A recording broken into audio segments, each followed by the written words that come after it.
Crazy turmoil on the international scene. Does this lead to people moving to digital finance? And how might this affect digital collectibles? There were two Donnies that sold last week on VV and a recent Avatar release that sold out reasonably well. But did you notice that the mint number for the year that it was released sold for big bucks? Now, before we get started, I want to share with you why I created this channel and podcast. Now, I grew up poor in life, and I realized that money allows us options in life. After a few months of being in crypto back in 2017, early 2018, when I started 8 years ago, I recognized that there was the most amazing, massive potential for financial gains that will change your life completely. And I had been waiting for this chance my whole life. Now, crypto can and will change your finances and your life, but only if you're doing it right. You see, 95% of people in crypto don't make meaningful money or flat out lose money. Only 5% of crypto investors make life-changing gains that take them into the lifestyle we all dreamed about as kids. It's kind of wild. If you think about it, most people in life go through their whole day and much of their lives on autopilot. They don't stop and question the script that they're running that leads them to mediocrity, and they pass up opportunities like what is happening with crypto and digital collectibles. Now, every once in a while, you meet someone who is awake, and you can tell it immediately. By 2021, myself being in this space using smart long-term principles, I was able to fire my day job and move to the city I wanted, put myself in position to never have to work again. And we're only looking for people that really, they're looking for something similar to that too. Now, today is a special Omi is my homie discussion where we're talking about all things VV and Omi. But in general, we're here in the middle of the crypto space. And this is a place for those woke people that are awake to not going through the normal trends. They're looking for something different. Now, here on this channel, we talk about the way the 5% invest in crypto that works. And I sometimes meet those other awake people that really want to do this right. And, you know, some people pick up on things really quick and they reach that point where they notice how fast everything makes sense. They feel it really land and they join the private Patreon that gives them access to the Rainmaker family on our private Discord. And this is where the most valuable private discussions for becoming a savage crypto investor that's inside of us waiting to come out and bringing it out. Now, if you haven't already, make it rain on that like button, strap in for the show. Help me welcome my co-host, Randy, so we could talk about Omi, VV, altcoins, and crypto. Everyone say hello to Dashi. Hello, Dashi. What's up, everyone? How y'all doing? Amazing. Everyone out there, let us know how you're doing. We got your comments live here. So whether you're joining us on YouTube or whether you're joining us on Twitter, let us know. Now, Dr. Stuff may pop in later. It is a little unclear at this point. He's out, you know, doing his 9-to-5 job, and sometimes that has him working some extra hours. Now, we have some fun things to talk about. Why don't we kick it off with the Avatar sale? Wasn't that interesting how much the year mint number sold for? Yeah, so for those that don't know, Avatar is one of the, if not the best animated things that Nickelodeon's ever put out. I specifically say animated because there's a lot of other things in the 2000s that they did that went away kind of from the animation. They did Drake and Josh, The Amanda Show, they did iCarly, Victoria, some of them really, really good. But as far as animated goes, everyone kind of goes to SpongeBob, and that's great, but it's a special kind of it's a different kind of show, meant for kids at the time. Adults can watch it, but Avatar, the ratings on IMDb, there's no bad episodes. Even the ones that aren't good, out of the 60-something episodes that they did across 3 seasons, they're still really good. And this is one. As soon as I saw it, I was like, okay, I'll put $1,000 bounty on the mint 2005. And I expected comics and crypto to come in with a $2,000, $2,500 bounty. They blew it out of the water, $5K right up front. I was like, oh my God. I was a little salty, like, can you give the rest of us a chance? And they're like, no, we're not. I was like, okay, fair point, fair play. And then they didn't get there's this guy named Draco, Drahko, I think. And he does this on a couple of them, not every one, but on a couple of the, I think he did it for a TMNT and a Street Fighter. And on this one, he's just like, he didn't exactly say how much, but he said, hey, guys, I'm going to put my own bounty out there. It's not affiliated with anyone, like Sean O'Hare and Spencer Voa from Comics and Crypto. That's their company. He's like, this isn't through a company. This is just me, my own personal collection. And he said that he would pay an OMI because for Comics and Crypto, for their stuff, like buying all these gems, especially with a credit card, you get cash back on that. And that's pretty awesome. So it builds their business credit, and then it also, they get money back on it. So I understand why they do the gems, but for a lot of people with gems, can't really cash out. You can if you buy collectibles, and then you sell those collectibles again for OMI, but a lot of things on BV are just a bit more expensive than they are over on Stacker for OMI. So in order to, even if you get that 5K, let's say you buy 5K worth of stuff, you maybe get 4K out of it, maybe even a little less. But Draco said, like, hey, let me offer this in OMI. He didn't say exactly what it was, what exactly how much it would be, but I imagine it would be comparable. And I don't know exactly how the negotiations went down with it, but long story short, 50 million OMI later, it was bought, it was sold. It turned out to, at the time, be $5,650, which, again, if on the day that it was announced, there wasn't even announced. We saw it on the app when we kind of weren't supposed to. But on that day, if I were to say I would put up a $5,000 bounty, or like this will go for $5,500, like people would have said like that was nuts. And yeah, to a lot of people it is, but we have about 1,000 users per day on any given day, give or take. And just 2 of them, that is 1/5 of 1%, got a certain mint number up to $5,650. Like he had, like I imagined he would have liked to have only paid $4,000 for it, but there was a $5,000 bounty on it, so he had to incentivize someone to do it. Because for me, even, like, I don't know Draco. I assume he's a cool dude. He seems to be a great collector, a big supporter of Vivi, but I don't know him. I'm friends with Sean and Spencer. So if I would have got it, I wouldn't have even asked for the 5K for it. I would have been like, hey, listen, just give me like 3,500 for it or something like that. So in order for him to, and because they're well liked in the community, in order for him to go in and say like, hey, I need to secure this, he offered more than 10% higher than what they were offering. And this is just with less than 1,000 people here. That's just with the two of them. What happens when you get 2,000 people here? Does that number go from 2 to 4? Happens if you get 10,000? I mean, there's probably going to be, there's a lot of Claynosaurs, Chimpers, Pudgy Penguins, Milady Makers. There's a bunch of these other IPs that outside of Web3 nobody knows, but they've been getting a decent amount of traction lately. And again, nobody knows the IP outside of Web3. Everyone that grew up like me in the 90s and 2000s knows what Avatar is. Avatar Aang, the one that we got, he is my least favorite character in that show.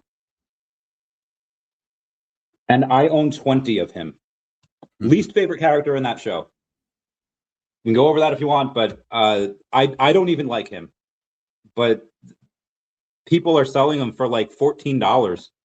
And again, I don't want to like shill here or anything, but this is one of the biggest IPs that Nickelodeon will ever put out. They continue to release stuff across the next over the years. Again, the show's 20 years old at this point, 21 years old, but they continue to come out with stuff, whether it's live action, animated series. They have a animated movie coming out later this year. They're always at Comic-Con at the Nickelodeon booth. So yeah, big IP. I think a lot of people are sleeping on it. Just my opinion. It is a big IP, but you bring up a good point that right now, a lot of people who are here were around in 2021, and they remember what happened late 2021, early 2022. Then that just as you had a number of people really coming into VV because of Marvel and Disney, and some of it was the altcoin rally, rolling some money across the different crypto spaces. As more people came in, those prices escalated tremendously. Todd McFarlane Batman's, which sold for 80 gems on the app, were then selling for $16,000. And so, like, we will get a flood of people again. And some of these prices, especially when you're talking special mint numbers for releases of big IP, those things can really, really escalate. Much like the prize Pokemon card that you sold, well, you bought and then you sold not long later. As more people came into Pokemon, it became a huge, like an even bigger, more important social flex, and the amount of money you were able to sell it for went up tremendously. Yeah, and it doesn't matter what market it is. You talk about real estate a lot. It happens in the stock market, NFTs clearly, but Pokemon as well. In 2016, for the 20-year anniversary, and Pokemon Go came out, so two really big things. You had a big pump in the cards. Mm-hmm. Then by 2018, it went from a seller's market, suddenly it was a buyer's market. Everything had cooled off a little bit. Some of the games were doing okay. The anime was okay, but a lot of the stuff went down. Like, you had a high in 2016. 2018 prices were very low. 2019 prices were very low. I was getting first edition PSA 9 holos for like $14. That is less than the cost that it is to buy open a pack and grade a card. It was ridiculous. And in 2019, 2020 comes around, pandemic, things are going down. But then people started getting those $1,200 checks, starts to go back up. And that may or may not have kicked off a rally. That probably would have come anyway because of the fact that 2021, you have that 25-year anniversary. So you had the COVID checks, you had the 25-year anniversary. Justin Bieber had a story with like Pokemon cards on his wall. Ariana Grande showed off her Eevee tattoo. Stuff started pumping again. And me buying in 2019, 2020, made it rain. It was great. And then 2024, stuff started kind of going back down again. The sale that I had for my trophy Kangaskhan in 2021 was the record sale up until about a week ago. Why? Because money had kind of left that, gone to other stuff. But then what happens this year? You have the Logan Paul pump with the Pikachu Illustrator, and then you have the 30th anniversary. Everything started pumping again. So it seems to be that every 5 years it coincides with that. For crypto, obviously, it's much the same, 4 or 5 years. For NFTs, we haven't had that second pump yet. I think we will. And that's why I'm still bullish. And the company with the largest NFT platform happens to be VV. And the way to get a bunch of those, especially for discounts, is with the OMI token. So that's why I like it.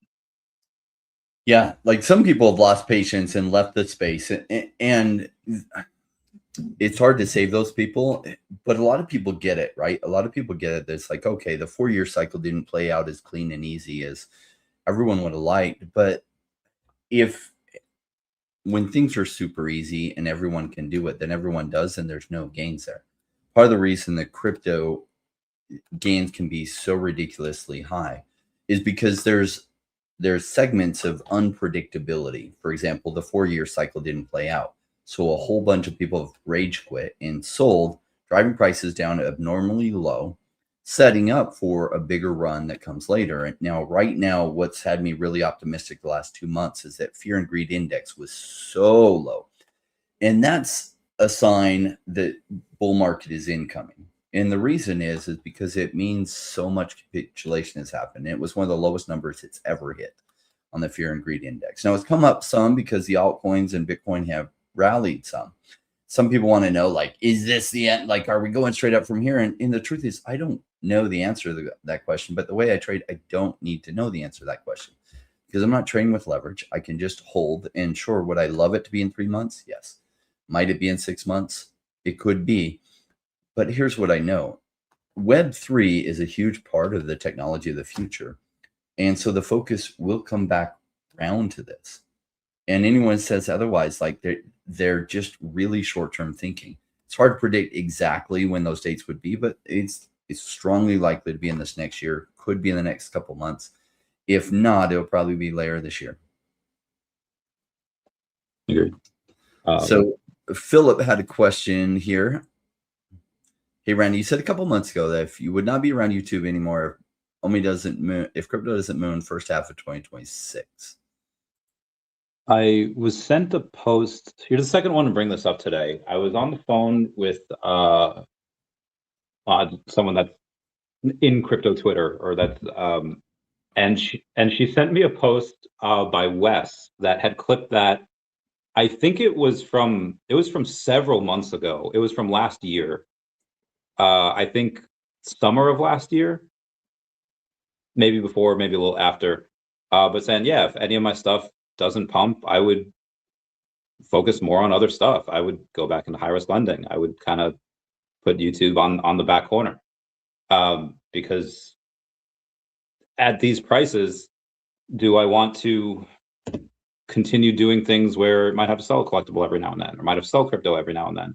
Or do I turn the machine back on and start putting more attention on things that can get you upfront money right away, and then buying those? Short term, that's probably the better idea. Long term, I don't know, because since then, a couple of companies that I had shares in have gone crazy, and in the best way. So much so that what I had said prior, I don't want to say I would pedal back on or backpedal on, but it's just no longer needed at this point. Again, in that summer, maybe even spring of last year, yeah, there was a real chance that I would have wanted to go back to high risk lending and to buy a bunch of crypto down here, because that would have been the quickest way for me to get additional capital into that. Now, because again, some of those companies that I had shares in went crazy in the best way, that's no longer needed. So the crypto itself can go to zero. It doesn't matter to me. I don't want to say it doesn't matter. It would not affect my life in any negative way where my lifestyle would have to change. Now, if a lot of crypto does go down, and this is why you've seen me kind of say this over the last couple months, kind of hope it does, because if it does go down, then I can buy more at these great prices. If you can bring that comment up again, I don't know if I'd answered that question. Yeah, I think that fully. Oh yeah, so again, there could be no big pump. Nothing for me changes. I'll keep on doing this as long as I feel like there's stuff that's undervalued. As long as I feel like I can bring value to the people that are listening. Like, hey, here's what I see happening in this area, and this is how it affects this area, and here's how it could affect other things.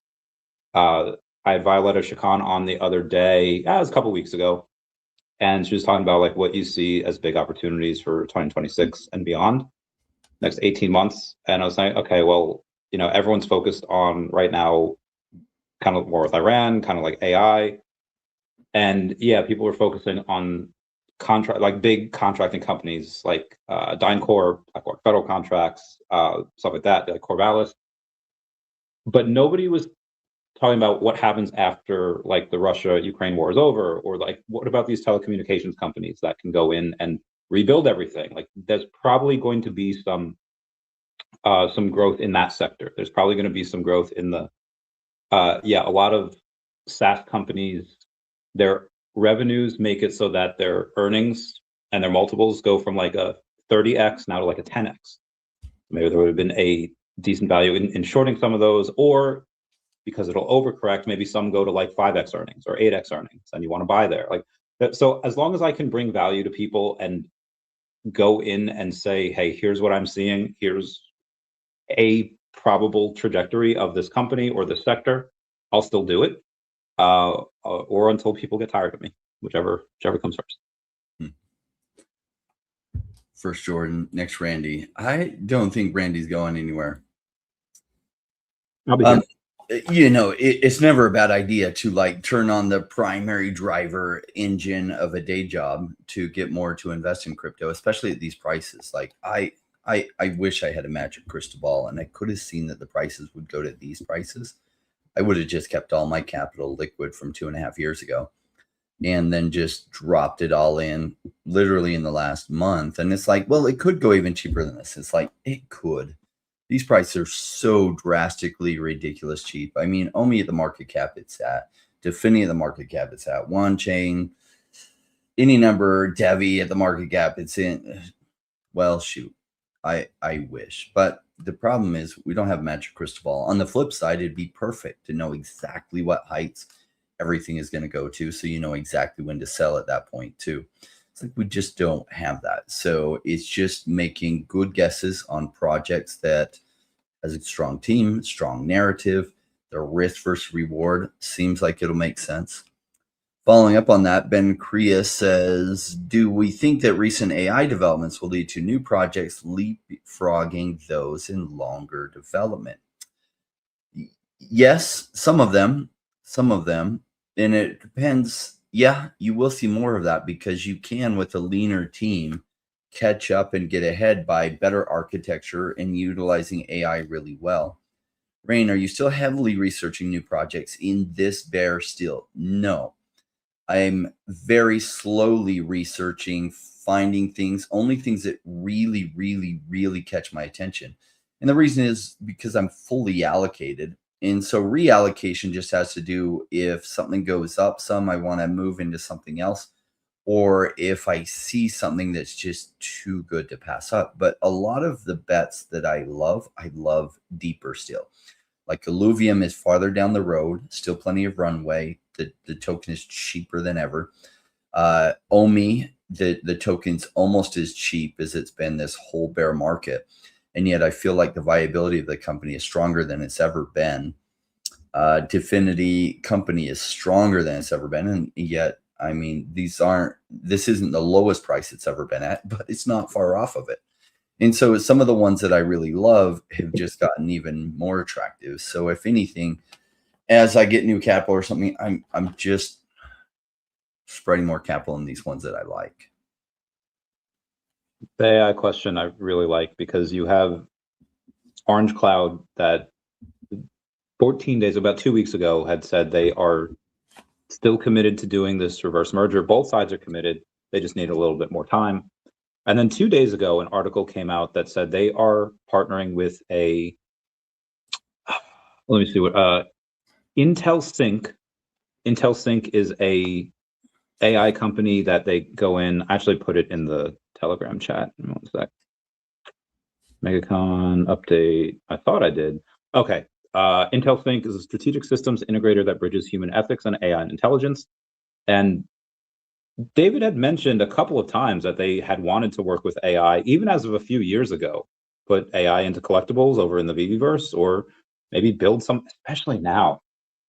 However long it took them to build the VV app and rebuild it and constantly keep on doing this, people that were here for years ago remember you couldn't. The old app was like spaghetti code. You could rebuild.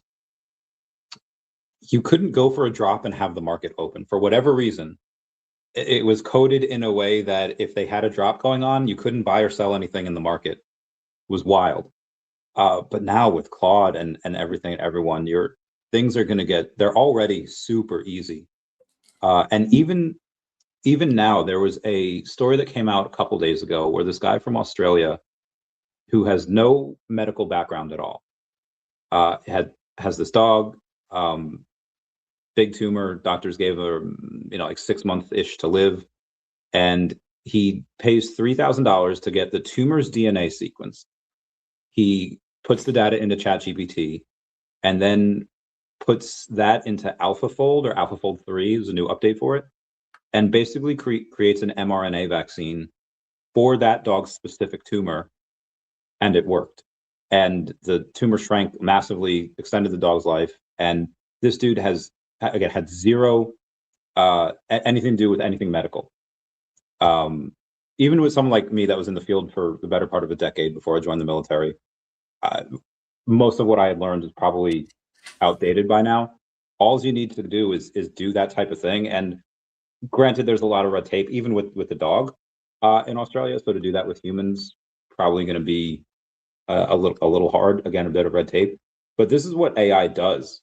It makes everything super easy. So to create an app or to create another app, like if they wanted to add anything on it, they could do it with a junior developer and like a couple months because they already have the base code for it. So anything that they want to do with this, with the VVverse, is going to be very easy for them. And now they're suddenly partnering with other AI integrations company.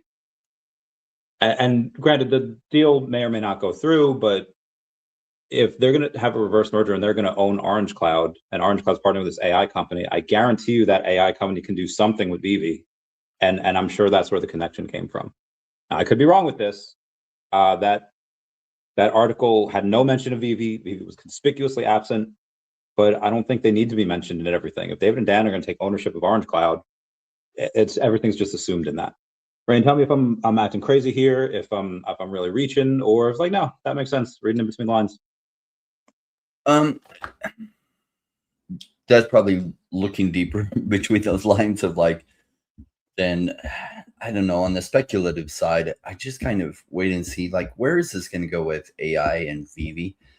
I don't know. What I'd like to see is more animation opportunities with the different collectibles that you have and more functionality that you could have with the collectibles. Say you could make them move, or you have a lot more like, you remember for a little while, like Spider-Man, a bunch of things, they had animations in it. And then that's more dropped off, that there's fewer of those. What if down the road you could do more with the collectibles you have, even the ones that are static? And maybe AI makes that easier. Maybe it makes it easier for them to animate it. Who knows?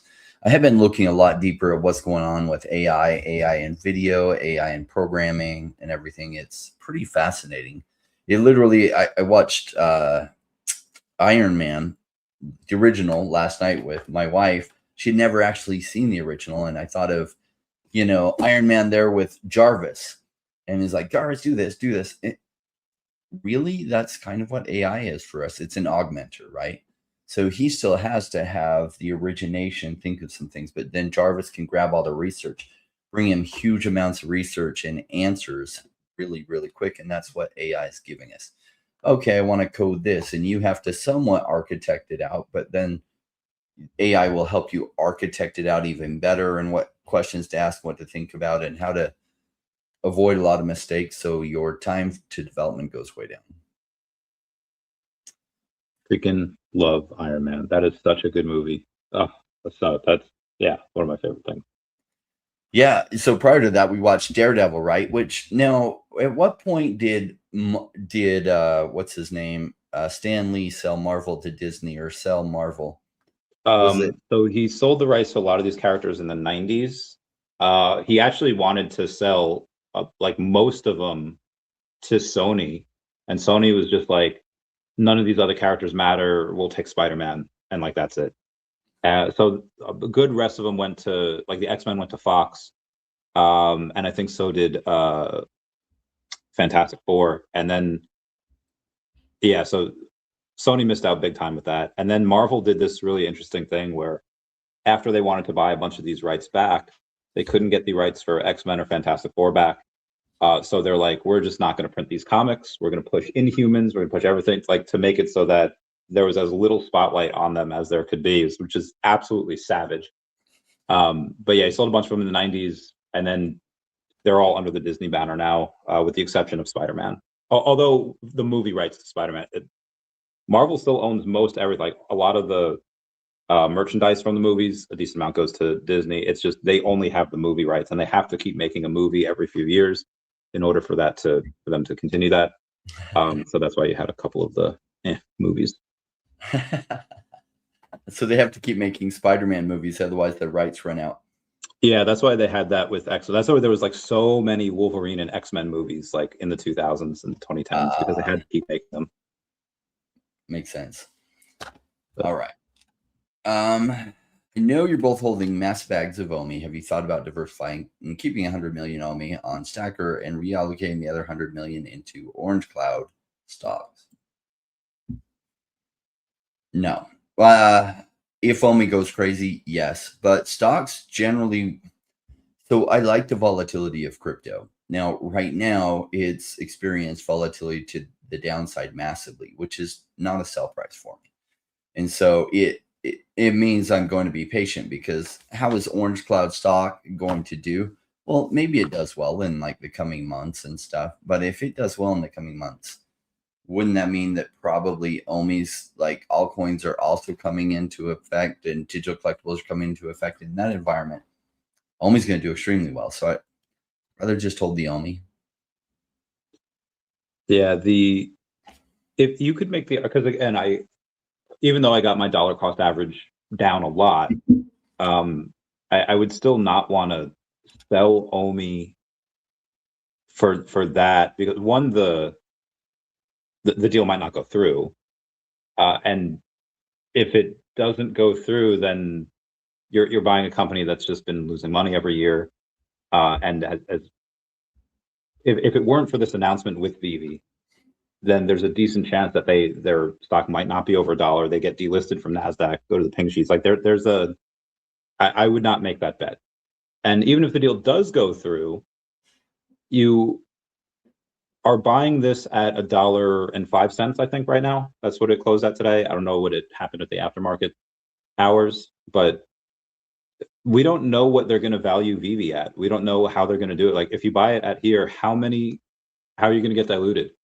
Because obviously VV is going to be worth more than them, because they're worth like $6.5 million. VV is going to be worth a multiple of that. Are they going to be worth 15, 20x of that, or 3? Like, we don't know, but I just wouldn't buy that right now. I would wait to see what VV is going to be valued at, what they come in at, what we can get it for at, and then if I wanted to do that, I would just put new money into there, which I probably will. I'll put new money into it and buy shares of the new, whatever they changed the ticker to. I don't know if I'd want to sell OMI at these prices for that. Even the stuff that I've been getting lately, like I've been buying a lot of comics, and really I just bought 20 Avatar Angs. A lot of that's just me buying OMI specifically to buy these things. I'm not, Wes liked to put words in my mouth the other day. He's like, well, you're selling OMI at these levels. I was like, no, I'm not. And he's like, okay, well, you're taking OMI and you're swapping it for these collectibles. Like, true, but that's not the OMI that I had bought or whatever. I'm just buying new OMI now, and then using that OMI to buy these collectibles. So also, I'm fairly well diversified. OMI is generally one of my smaller holdings, not because of the money I put into it. The money I put into it was massive. It's worth so little now. It's just one of my smaller holdings. I don't see a need to really break it up. If anything, I just want to buy more, just because of the fact that, again, it's so low.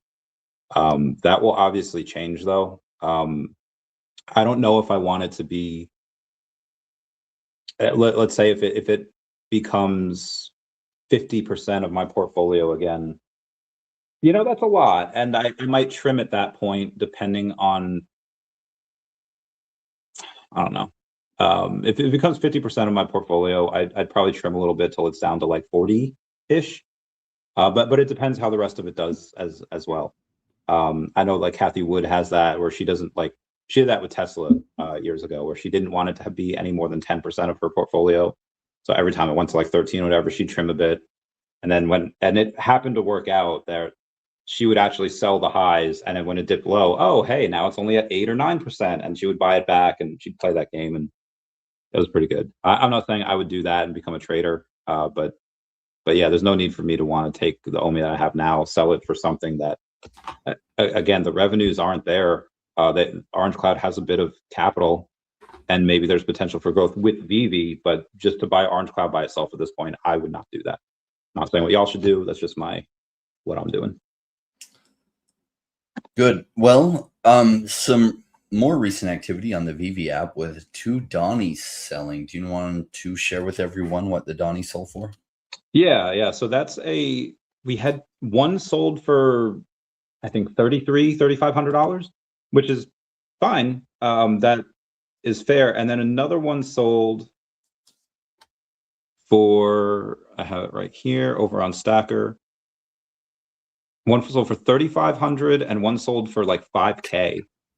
And any new person coming in, I don't think they would know why Donnie was really so important. Honestly, like, even a lot of people back in the day didn't really know why he was important. Story behind him is that we got the Chinese license for Powerpuff Girls.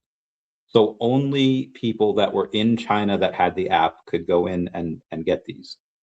So that's how this one girl, Jane, she got like a bunch of them, and you had most of these being minted by just a couple of people.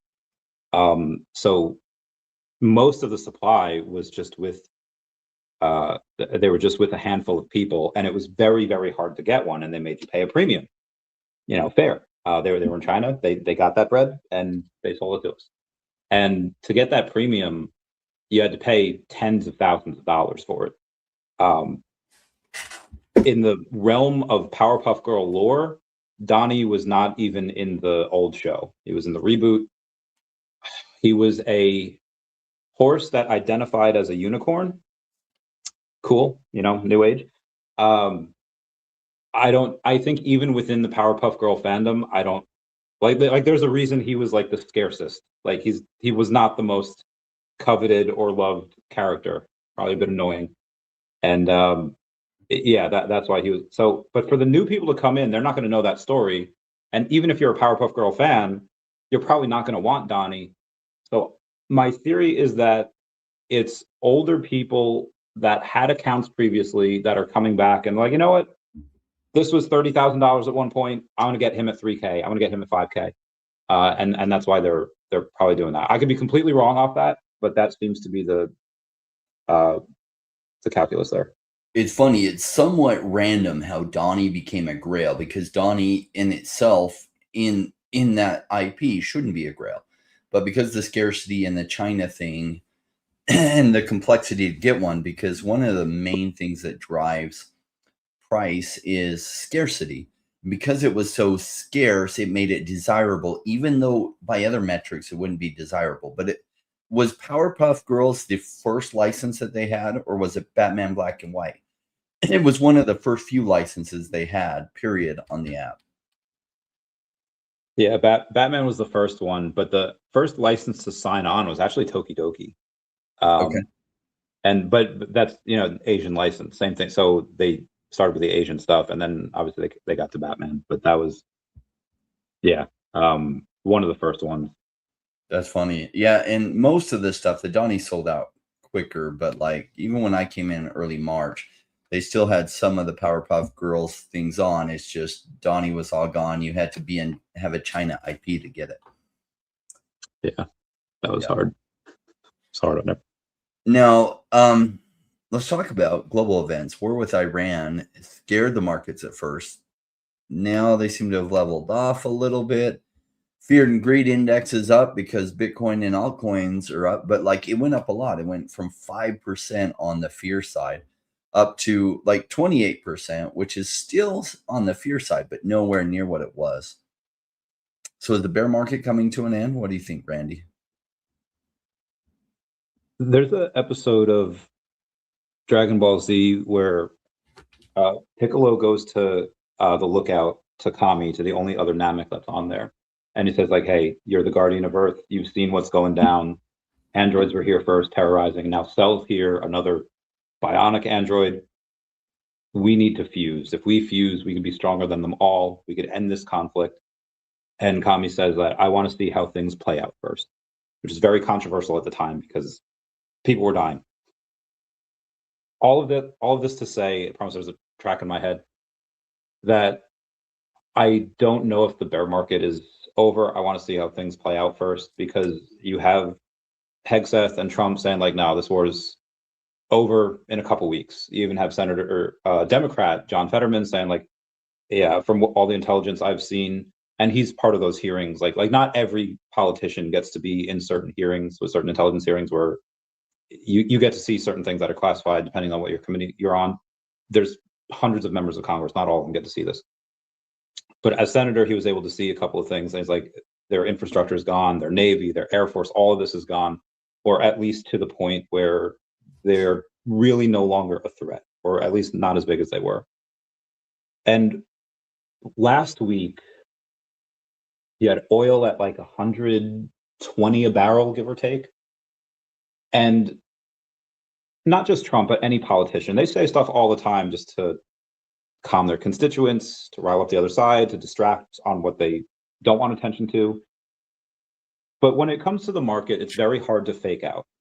And there's, especially now because we have the tools, there's live Google images of stuff. Heck, even Pokemon Go, they have the largest database of pictures of the world because hundreds of millions of people were taking pictures of Pokemon Go. So the playing field is now level for everyone.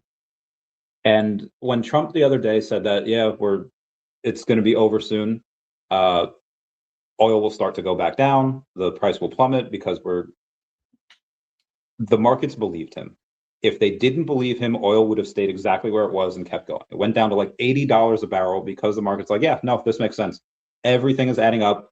Regardless of what Trump says, here's what we believe is going to happen, and that those two happen to align. And same thing today when he said that they're going to take over the Strait of Hormuz. So I think that the markets are ready to believe that the war is going to be hopefully ending quickly. With Venezuela, that was amazing, in and out in a couple hours. Over in Mexico, there was no boots on the ground. There was no operation. They just kind of did that through other means. So with this, I think that as long as the war continues to believe to be short and there's not a ton of blowback, like today there was a DEFCON Charlie admission for McGuire Air Force Base because there was a bunch of suspicious packages over on different buildings, and like, okay, hey, everyone go home. Everyone like only go through this one gate. Like this is a possible terror attack. For DEFCON normal, then Alpha, Bravo, Charlie, Delta. Delta is when it's already happened. Like and they're at Charlie. They're like, hey, there's something that's likely going to happen. And I think there was some talk about drones attacking the West Coast from Iran in California. Thankfully, it doesn't look like any of this has happened yet. But as long as the blowback is minimum and the war is short, I don't see any reason why the markets wouldn't have a healthy bounce from here, which it seems to already have. We were down to 59.9 for Bitcoin. We went to 76 yesterday, down about 74 right now. I think once we kind of get that momentum going, one war ends, another war ends, keep going, the markets kind of calm down a little bit, and then hopefully it's off to the races. They're really pushing for the Clarity Act to be passed before Easter.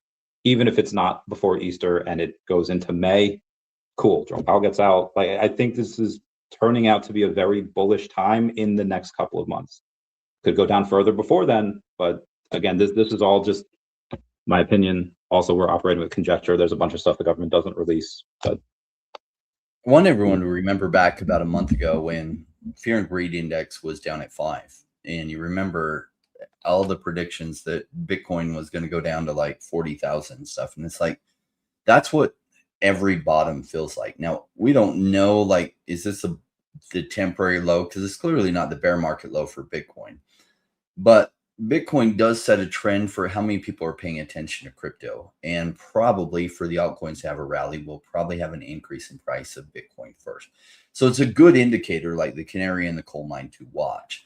Now, the impact of the halving is already played out with Bitcoin, or at least most of the impact. But there's something that definitely impacts altcoins and to some extent impacts Bitcoin's price, and that is global money supply. Now, global money supply really goes crazy as interest rates come down.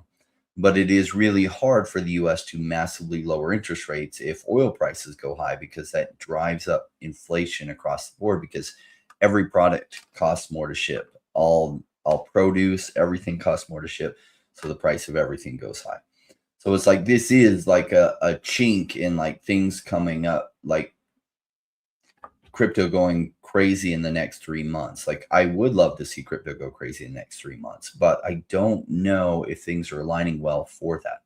They aren't lining up super well for that to happen.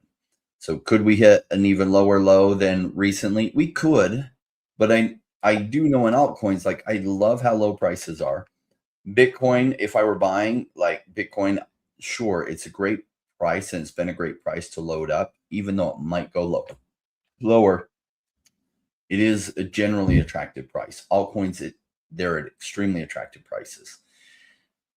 Is it going to go up in the next 3 months?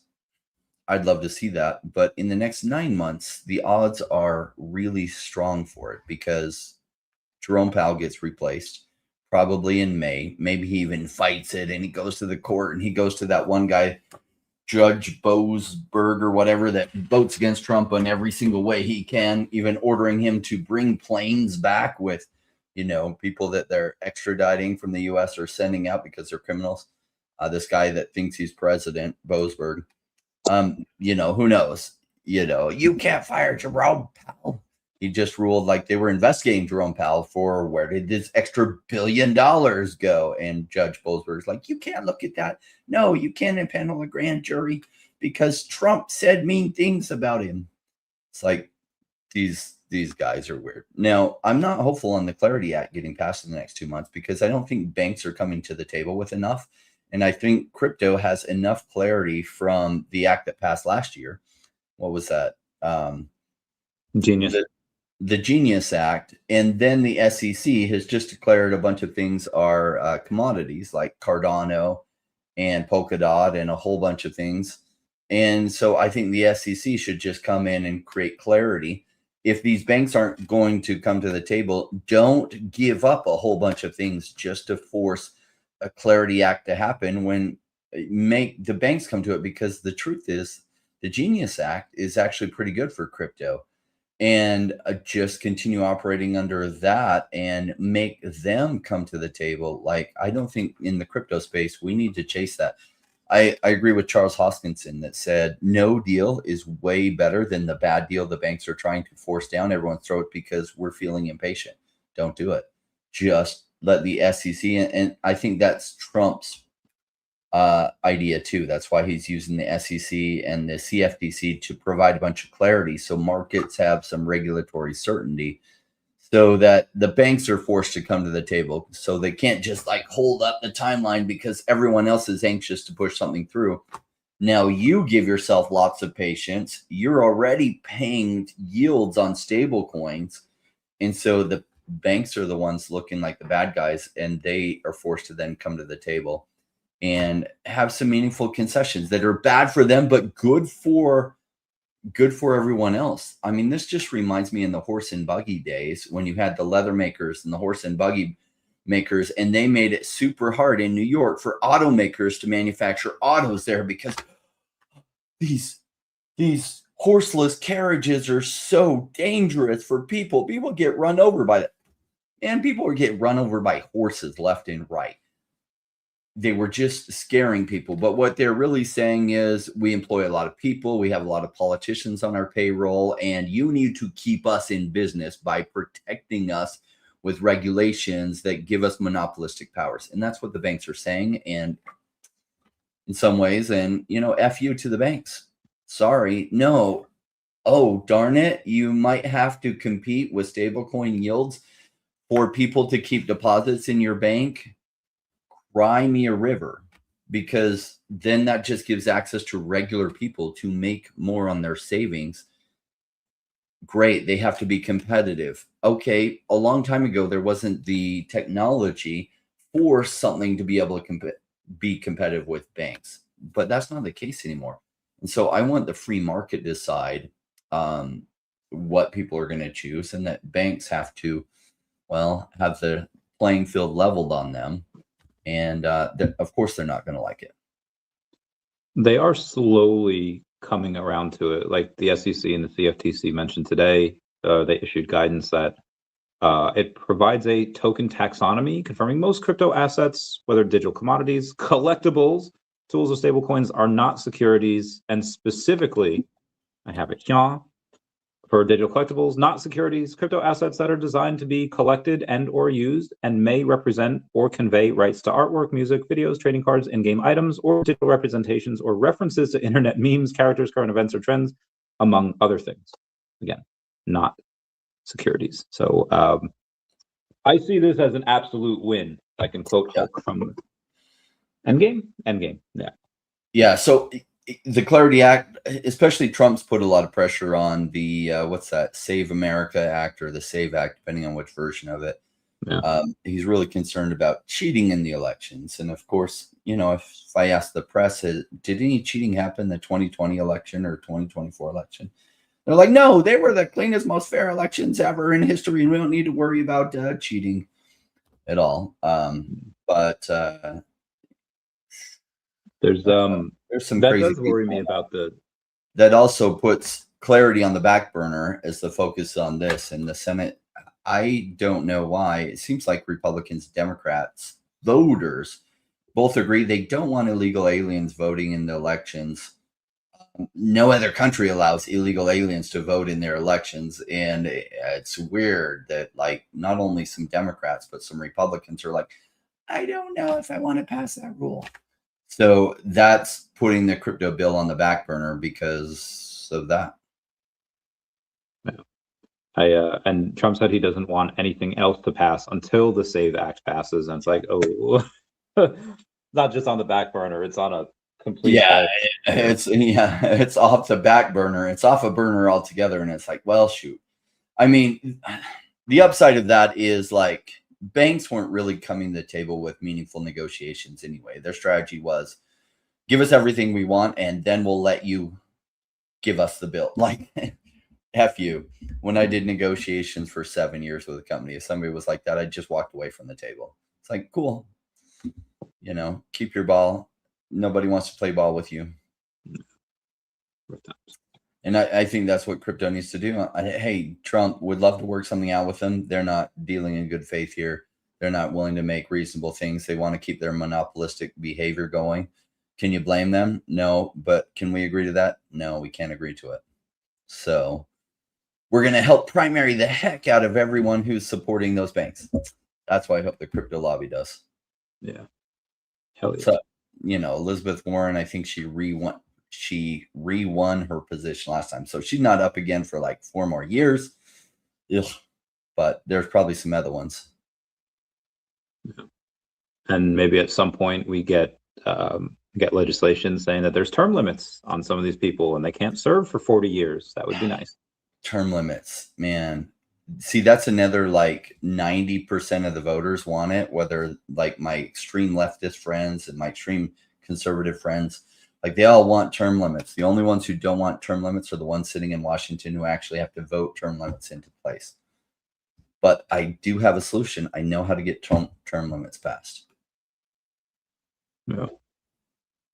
I have an idea on how they could do it.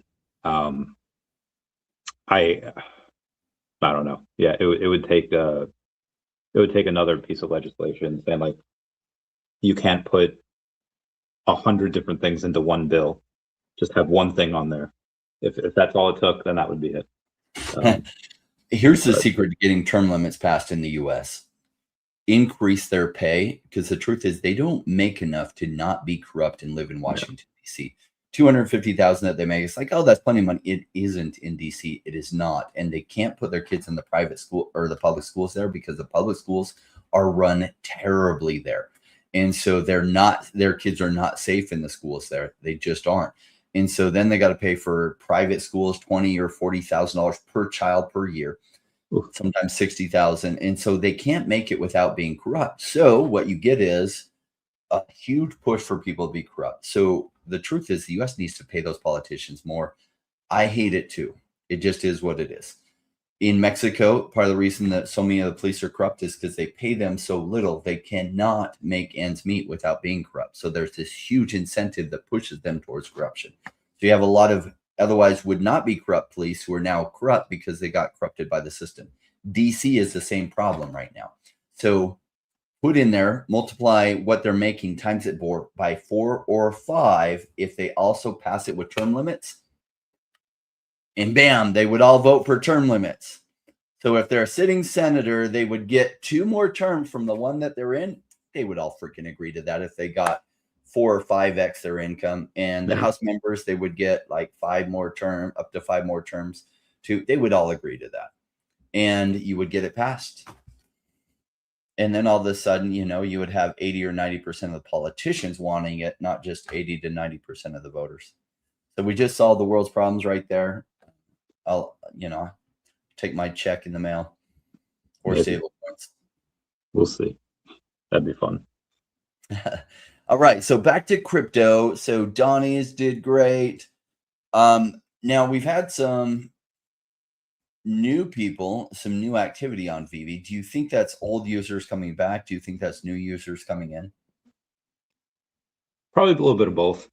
Again, like that's where the Donnies, I'd say, were old users kind of coming back, seeing what once was tens of thousands of dollars be a couple thousand. I mean, you have partner statues sell every other day, give or take. You have Todd sell 1 or 2 a day. Now it could be that, well, these collectibles are so great that regardless of who comes in, you know, people get educated real quick. They're in people's top 5. They'll mention them, sure. But again, Donnie was not like, I don't think Donnie's in anyone's top 5 collectibles that everyone should get, because he's just not. So that's why I think it'd be older people coming back. But we have the data for 2021 that get the value of Donnie's, because it's not easily apparent the value of why is that one so expensive. Yeah. For the newer people coming in, McFarlane Batman, unless they've been around for a while or somebody who have explained it to them, they wouldn't know to get that one. Yeah, because there's so many of them. And he's not the most expensive either. Usually you could say, okay, what's most expensive? Kind of pay what you get for. And yeah, Riso's still great. Like he's probably Riso has a higher rarity too, right? So if they're just coming in, they look at season 1, they would probably go for the Riso. Yeah. If they were brand new and didn't know anything, they didn't have an OG kind of laying it out for them. So probably it's existing people picking up more. That's a good amount of them, but there are a couple hundred new users we get every week. There are Comics and Crypto had shared, this is private, so I won't say how much, just they were making a little bit for the like new use, like it wasn't their friend get friend program, it was the affiliate program. Link down below. And the affiliate program, you get to see the metrics of, hey, here's how much you actually made, but here's how many clicks you got, here's how many people you got sign up. Unfortunately, you know, for these gems, these people, they bought it in the market, so you don't get anything for that. But these people, they use their gems in the store, so you get something for that. And they're just one entity. You have, I think O'Malley shared something the other day where because of his lives, and he's live on Spaces all the time, he's from his code that people have used, I think he said he's generated like $100,000 worth of people like coming in over the past year or so. I was like, that's awesome. I don't know if that's just from new signups or if that's from something else as well. But again, these are just a couple people. Like you have the friend get friend. Like this is, I think the connection is not there yet with the, like why Axes went so well is because nobody in a first world country is going to be grinding 12 hours a day to make $10. But a lot of people in the Philippines and Indonesia and all these, in Thailand, they will 100% do that because that's a decent wage over there. So I think what is going to happen at some point is you're going to have a bunch of people sharing their code at some point, and you already do, but it's relatively few amount, relatively small. But I think you're going to get a bunch because you do get hundreds of new people each week. A lot of them are probably going to come in really just for the bounties. They're going to come in for the free gems. They'll come in for the free NFT horror head that they had. And for some people, they'll sign up, they won't do anything. And a few months later, as stuff starts to pop off, they're like, oh, I actually have an account. Oh, I have gems. And then they'll get in. So you could have some people sign up. They won't be considered an account because they don't have anything yet. But then as stuff starts to pop off, then they'll start coming in. You're probably having a couple of those guys too. It takes 7 exposures or 7 touches for something completely new to somebody for them to really come around to it. And so those exposures are happening. The priming is happening. So people are like, oh, Vivi, and then when the momentum hits, the number of exposures they have gets condensed too. They have a lot more exposure because they just run into more people talking about it. Then it hits the boiling point that they're ready to look into it and be like, I got to look into this. And then they look into it. And so even there might be a boiling point that gets them to take action and get an account and get some kind of free gems, but they're not in until some point sometimes a little bit later where they're like, oh, this is a big deal. Yeah. I was thinking Doctor of Stuff. I talked to him about VV a number of times before he was like, okay, I get it. And really what drove it is I showed him what had happened with NBA Top Shots. And I was like, I don't get why these kind of multiples wouldn't happen with the first Batman on the blockchain. And look how good their models are. Like their augmented reality models are incredible. Like I really think this company is going to do well, and that these Batmans are a really big deal, and this app is going to be a big deal. And then they have Marvel back then. Then they have Disney. Those were just augmenting factors, but they did have one of the biggest licenses in the world, Batman. And it was the first Batman on the blockchain. And that was a really big deal back in March of 2021. And some people couldn't see it. But from that point, it went up 200x between then and the following January. So they went to about $16,000 or 16,000 gems. All right. Michael Saylor, back to crypto news itself, is back in the black. I bet he's feeling a little bit of sigh of relief. I know he never seems to sweat, but during the bear market, Bitcoin's bear market, where Bitcoin was going down, went down to 14,000, I was getting a little bit concerned that Mr. Michael might get liquidated. So he's in the black now, but he's not near as far down as he was when Bitcoin was at 14,000. He since has bought a lot of Bitcoin on the way up, so his dollar cost average is much higher than it was way back then. But with Bitcoin being at what, 75K-ish area, he's much more in the black then. Well, he's in the black again and probably feeling, I guess it's 72K, 70, almost 74K right now. Yeah, he at one point he was down, I think, like $8 billion when it was at like 59.9. But now, again, he's back here. He's good, and I think it was once he started getting close to that line. All right, only down $1 billion, only down $500 million, whatever. He raised, I think, another 1.5 billion, bought some more at 70K. Now he's well in the black. I don't know if he's up like $1 billion or whatever. We figure it out. He's got over 700,000 Bitcoin though, which is bananas. And yeah, he's got a Bitcoin treasury, and there's a bunch of people that have that. There's, I think, at least 20 different, I don't know how many different companies it is that has 1,000 Bitcoin or more. And I know 1,000 doesn't seem like much when compared to Michael Saylor that has such an insane amount. But there's maybe 30 different countries that have companies that have U.S. companies have a large amount, not including Satoshi's wallet, not including the wallets that are haven't been active in 10 plus years. And it made me think of, are people going to start doing this? I mean, they already have, like Tom Lee's with BitMine, with Ethereum. There's probably going to be this with Solana, Dogecoin. Like they'll have all these treasuries, and if BV gets this reverse merger to go through, and they have 15 billion on their balance sheet. That's what's in the business development wallet. Do they go and take some of their profits to buy more? They're clearly profitable when they have OMI to gem, that 7% of that burns. So VV's saying like, hey, we're going to take 7% that would go to our bottom line, and we're just gonna burn it from that OMI. So from some of their profits, should they maybe go in and, instead of burning, have buy pressure on the token, especially at these prices, buy OMI, and then they look like geniuses in the next quarterly update or 2 quarterly updates from now, when suddenly that does a 5x or 10x or 100x. Yeah, that'd be nice if they did start buying OMI. I don't know what the regulations are going to be. Like, they're not declared a commodity yet. And I don't know what hurdles companies have to go through for stock buybacks. When they're doing stock buybacks, they're definitely deemed a security.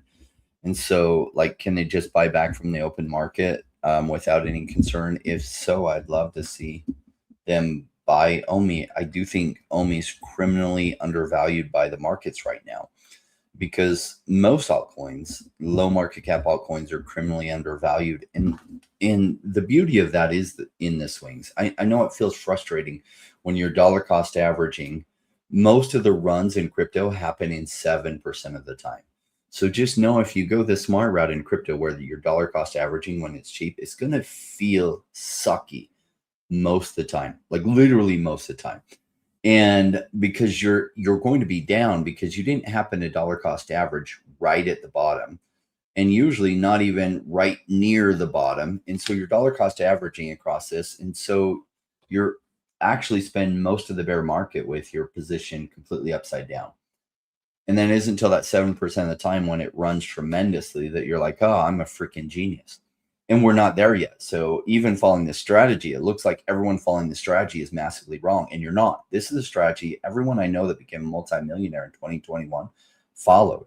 And I know it feels like altcoins will never run again. They will, just like a year. If everyone remembers, I was covering ETH, and ETH was so cheap, and so many videos were saying, oh, ETH's dead, and blah, blah, blah. And these other layer ones are so much better, and blah, blah. And I was like, you know what? So many people are saying that. Like, I think he's going to have a run because it's big enough. Like, it's not dead by all.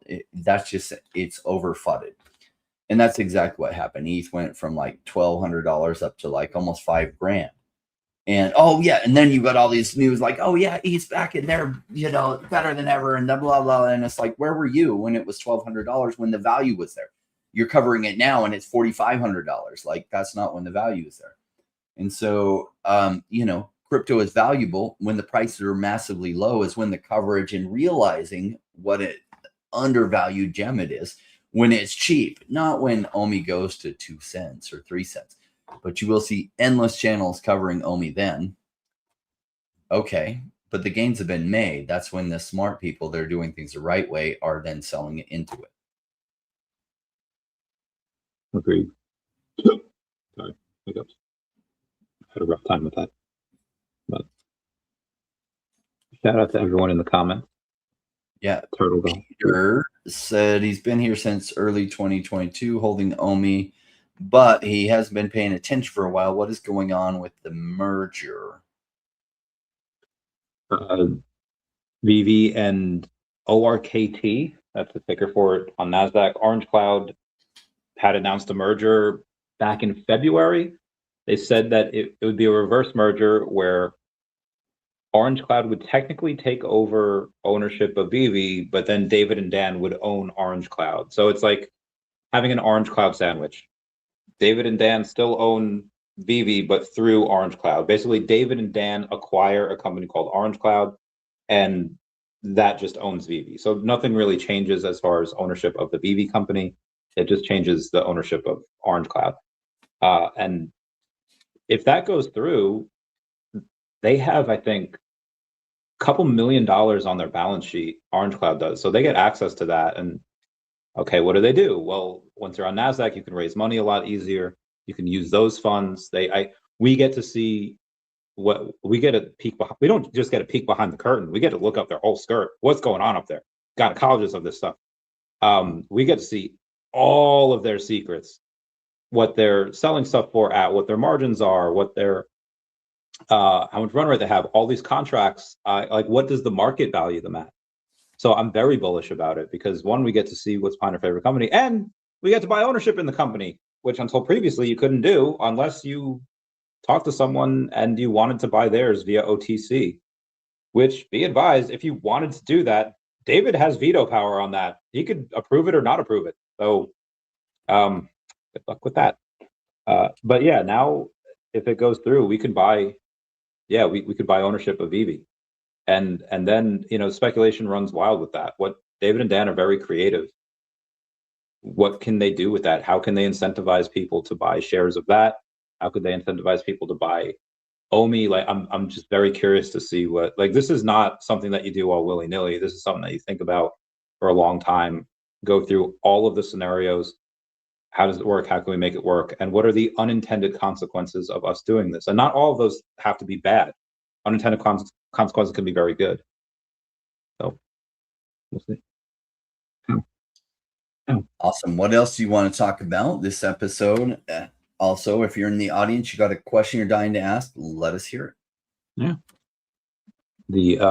I don't know if you saw on Instagram the other day, David had posted something it was the Unforgettable Awards, where an account called Gold House was there, and something called Tubby Nugget. Long story short, Vivi was a sponsor. It was some Asian award ceremony, and in the background you see Vivi as like a sponsor of the event. And I was like, oh, this is interesting. Why are they doing that? I don't know, but I Googled Tubby Nugget.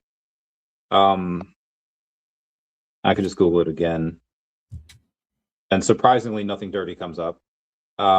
It's a YouTube account that had 700,000 followers, and it's this little dude. I'll show you.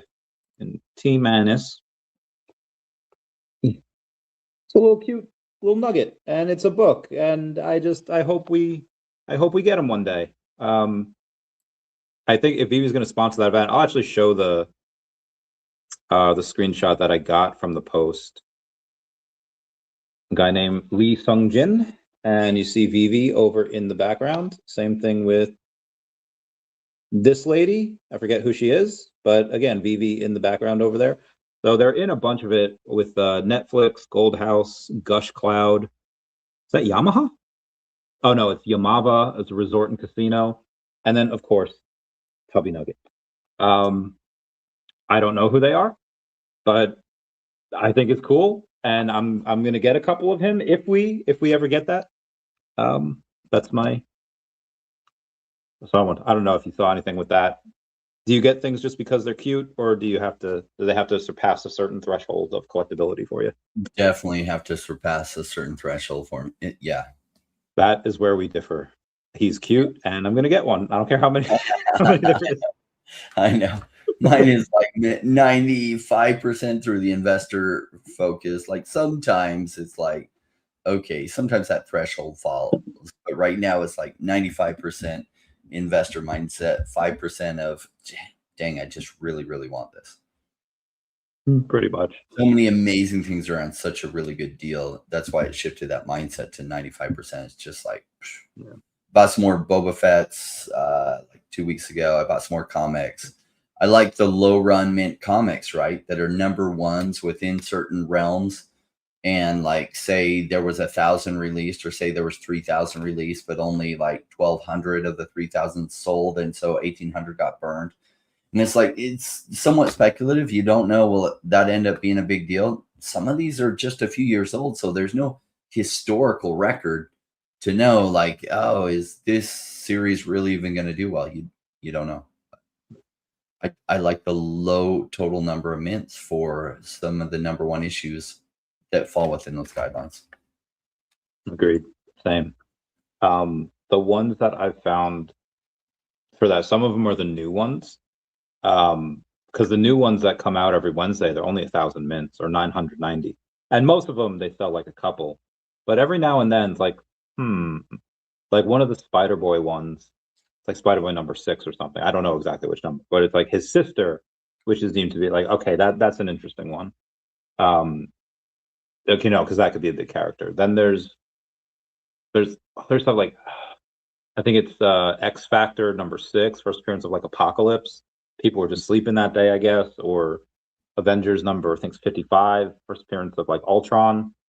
Again, a bunch of these are just burned or they're super low min, and it's like I don't know. I feel like if you're a big bad in the MCU, probably going to be worth something one day. Especially when there's low mints on it. Yeah. Yeah. Yep. Yeah, low mints are great. Cool. Well, that's all I had. I wanted to talk about. I know crypto feels like depressing right now. This is the beautiful time, and really, like I remember, so I didn't have my private community like I have now. It was just me and a few people that I knew that we just kind of bonded together because we had the same strategy that we're just dollar cost averaging while everything was cheap. And it seemed like the whole world was against us, but I was like, you know what? I don't see why this technology doesn't go massively forward. And it's just a bear market right now, and sentiment changes. Okay, everyone's saying it's completely dumb and stupid and we're crazy and we're just permabulls and it's never going to happen. And then in 2021, it did. And I think another one of those runs is coming, and it's probably this year. We can hope. That'd be great. All right, everyone. We will see you all later, and we're out. Bye-bye. We love you.